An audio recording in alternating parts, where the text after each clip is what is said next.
Thank you for being here. Our intention this afternoon is to give you, our residents, and our businesses a status report. This morning, the village experienced a major break in its water system, resulting in a shutdown of water service and the issuance of a boil water order. With me is John Lockerbie, our village manager, Max Slankard, our director of public works, Jeff Hoflick, our fire chief, and John Oakley, our deputy police chief. Also with me is Mike Charlie, the director of public health for the village of Skokie. So it gives me a pleasure to introduce our public works director. Once each person has delivered their briefing for you, we'll be happy to take questions. So. Mr. Mayor, could you all please just spell your names when you come up to the podium? It'll just help us. Thank you. Sure. George, traditional spelling, capital V-A-N, capital D-U-S-E-N. Max? Mayor, thank you and good afternoon. I'm Max Slankard, M-A-X, last name Slankard, S-L-A-N-K-A-R-D. I'm the Director of Public Works. Early this morning at approximately 5:15 p.m., the Skokie Police Department received a call regarding water on the street in the area of East Prairie and Emerson Street in northeast Skokie. Public Works crews were dispatched, and it was quickly determined that there was a water main break in one of the city's primary transmission mains serving the village of Skokie water customers from its wholesale supplier, the city of Evanston's water utility. And Max, I want to jump in and say 5:15 a.m. 5:15 a.m.? Yeah. Sorry about that. Public Works crews have been working throughout the morning to locate and isolate the water main break and are working to restore water pressure throughout the system as soon as possible. We've made significant progress within the last few hours. I want to acknowledge our crews who are dealing with very difficult conditions, including frozen ground and very cold water, and lots of it. We're also receiving assistance from our neighboring communities in our response. As we work to restore water pressure, we're asking that community members avoid non-essential tap water use and use bottled water to the extent possible. We're hopeful that water pressure will be restored later this evening.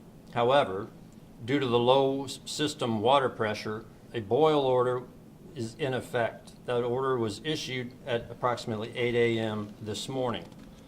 I'm now going to turn it over to Mike Charlie, the village's Health and Human Services Director.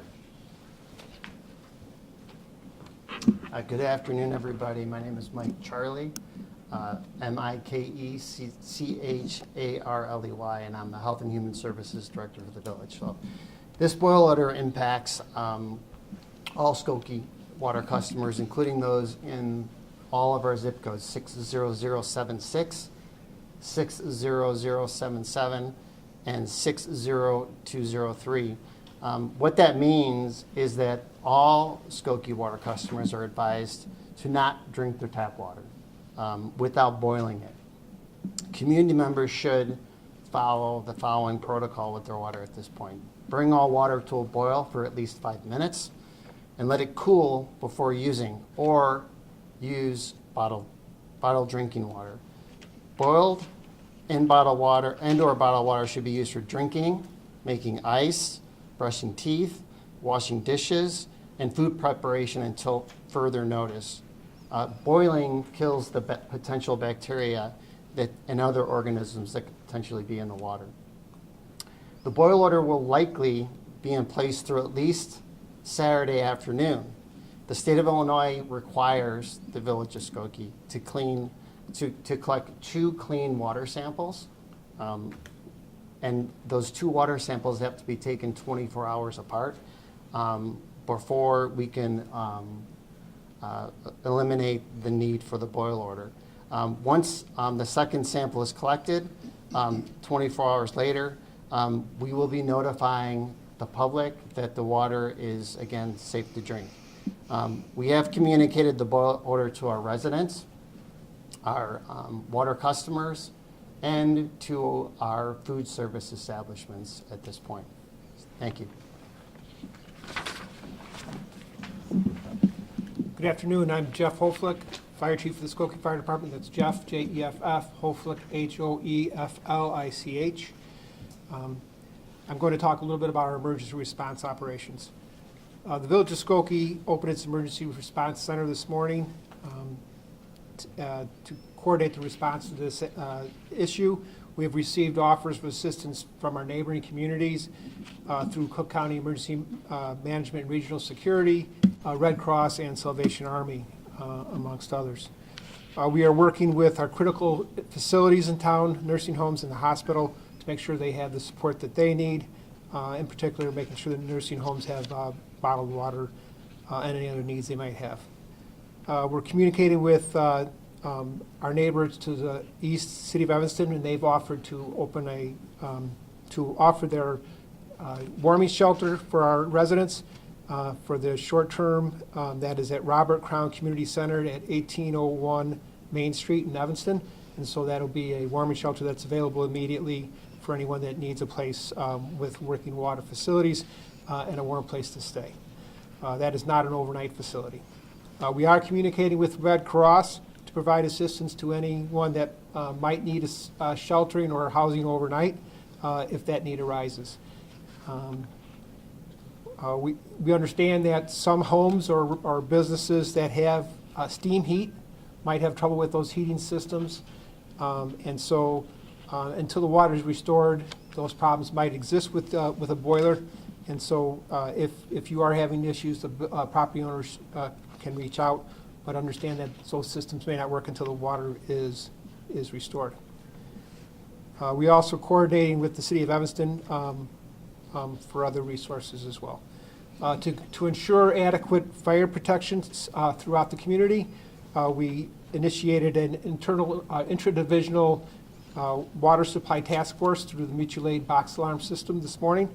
With that, we received quick deployment of a drafting pumper from Lake Villa and 3 tenders, water tankers basically, from Fox Lake, Newport, and Round Lake, and also a water supply chief from the Newport.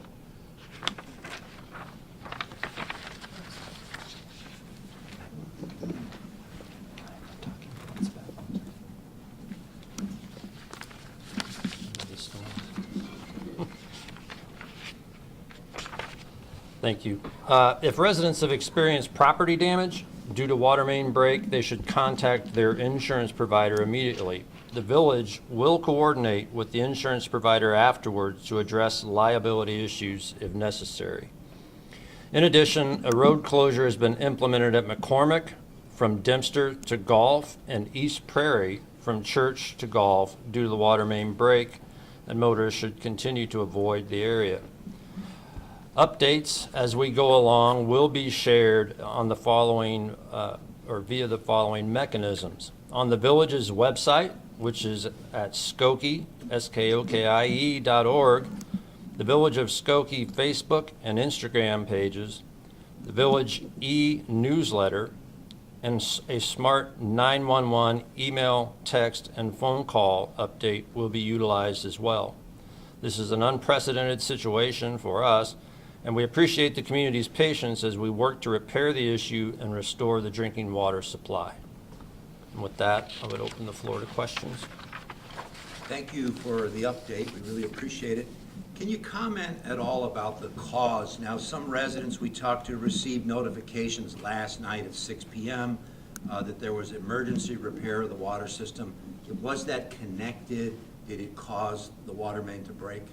There was an emergency repair that was underway in the area yesterday, approximately 2 p.m., and the crews were on the scene last night until 2 a.m. in the same approximate area. We don't know at this time whether there is a connection between those two events. What I can tell you is that the crew that was on the scene last night departed the scene at approximately 2 a.m. They were responding to water that was coming through a manhole structure. They dug 2 excavations at the time they were on the scene, neither of which were fruitful, if you will, in terms of revealing the source of the leak. So they buttoned up the excavations for the evening, barricaded the site, and then left, intending to come back and with the benefit of sunlight conditions, return to exploring in an attempt to find the source of the leak. So that is what was going on when they left the scene yesterday evening. They certainly didn't leave the scene with the water event that we found ourselves confronting this morning. So I wouldn't expect that there's any correlation other than there was a leak of some more minor type going on that we weren't successful in locating last night in the middle of the night. Now, we heard from some residents, you mentioned that the boil order went into effect at 8 o'clock this morning. Some residents were concerned about that as they had already consumed the water when they woke up early this morning. How come it came out at 8 and not maybe at 5 when the first call came in? Well, at 5, you must understand that in Public Works, you get a lot of phone calls about water on a roadway, and so we get dispatched out in response to those calls, and so you need to go in and see what the source of the water on the roadway is. We had snowfall events recently that can result in water in a gutter line, so it may be a stormwater type event or a flooding type event versus something to do with the water system. That's why we dispatch personnel to go to the scene and investigate what it is. So, moreover, when it comes to something that rises to the level of a boil order, the boil order is necessitated, as Mike Charlie alluded to, in response to EPA requirements.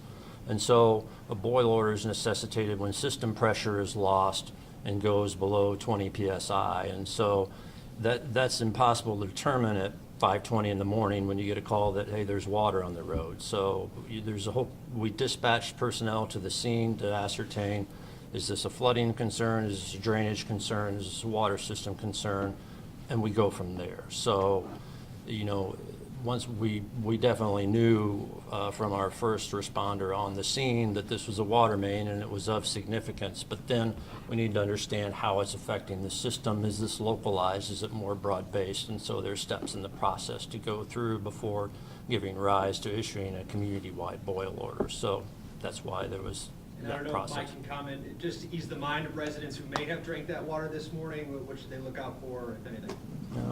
Yeah. So in general, like Max said, the boil order is precautionary, and it is a requirement when we have a situation like this. And out of an overabundance of caution, you issue it. But certainly, if anybody had drank the water prior to then, they'll be looking for gastrointestinal type symptoms, diarrhea, vomiting, just any upset stomach. And if they do have any of that, we just advise people to seek medical attention. Thanks. An offshoot of this, is there a reason being given for why residents who tell us on the ground in the neighborhoods that they're signed up for alerts but they didn't receive one?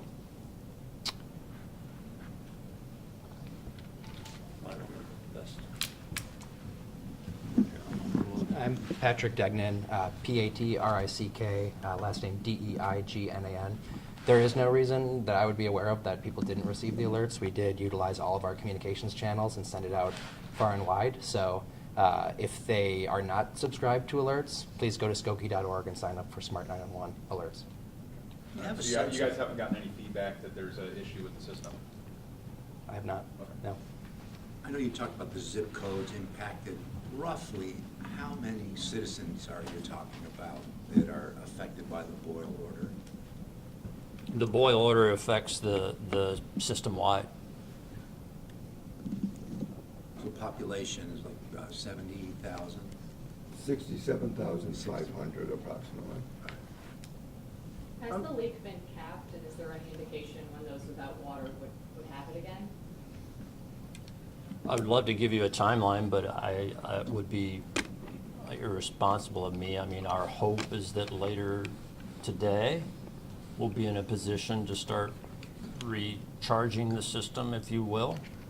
As Mike indicated, the boil order would still be in effect for a period longer and on the time sequence that he laid out in his commentary, but we hope that that's something that will happen yet today. So it hasn't been capped yet, the leak? It has not been fixed yet, no. And you touched on this, but as far as responsibility goes, who bears responsibility for those dealing with vehicle and property damage?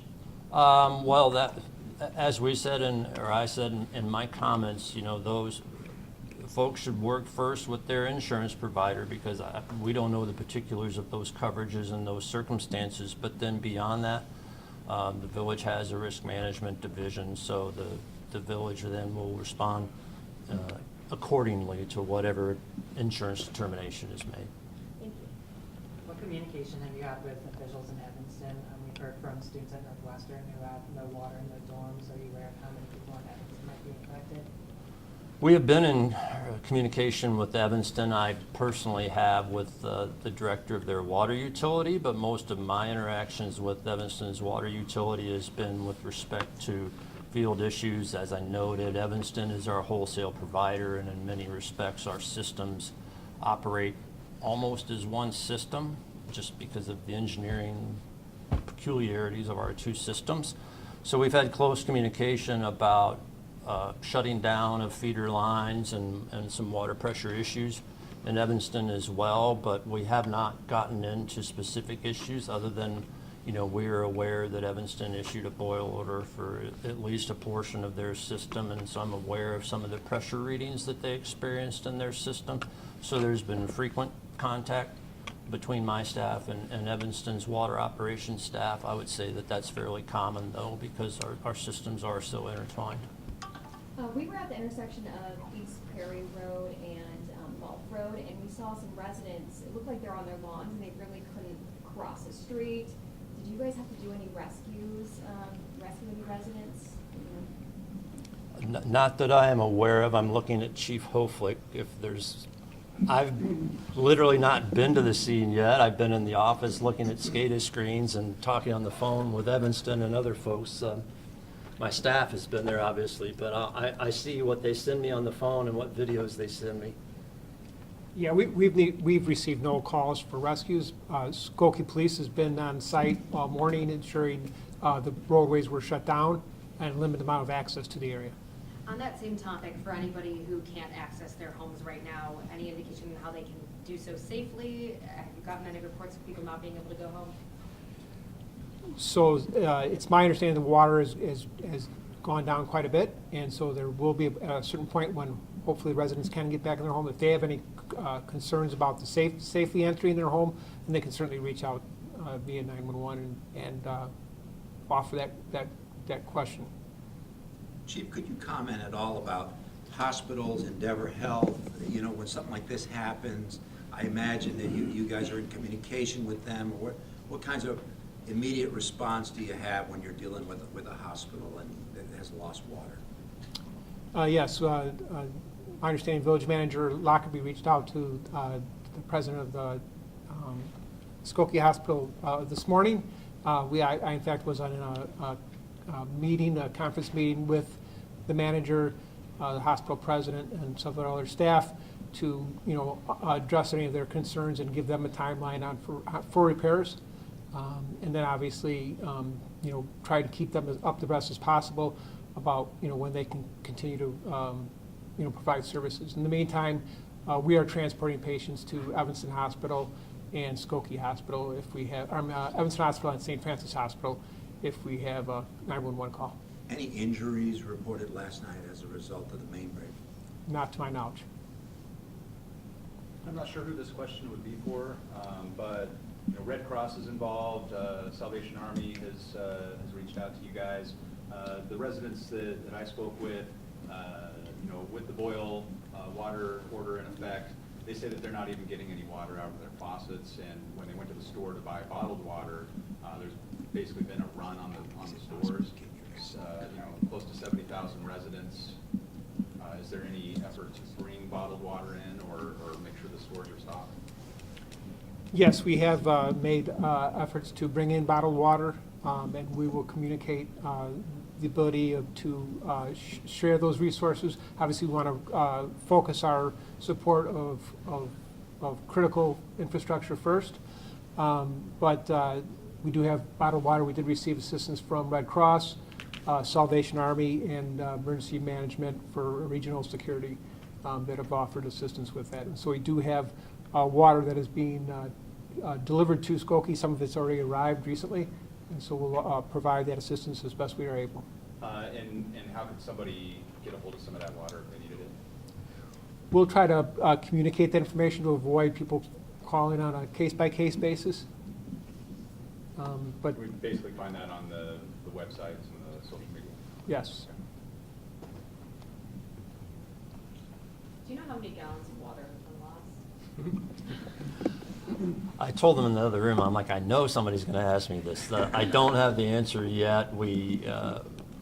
But we will have the answer when all is said and done. We have a water system that can provide that answer, so we will have the answer. It's a lot, unfortunately. Just want to make sure I have it correct. You said water levels, or somebody said levels have gone down, but the leak hasn't fully been fixed, correct? But you're expecting to have That's that correct. fixed? So the leak, we're still in the process, and I haven't looked at my phone in a bit, but of isolating and shutting down that main, since it is a transmission size main, it's very large.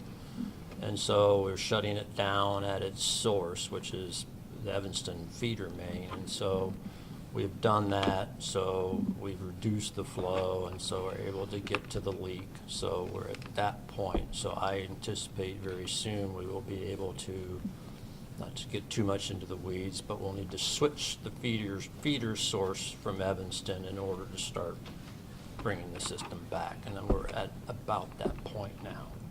Could you tell us what street that main transmission is on that may have started this? Well, they're on East Prairie, and they cut over from approximately Emerson Street. So that's where they cross the canal from Evanston and then make an angled turn there. And so there are two that are run in parallel. So Is there an estimate for the number of residents affected by flooding, either on their street or in their garage? I do not have a number for that.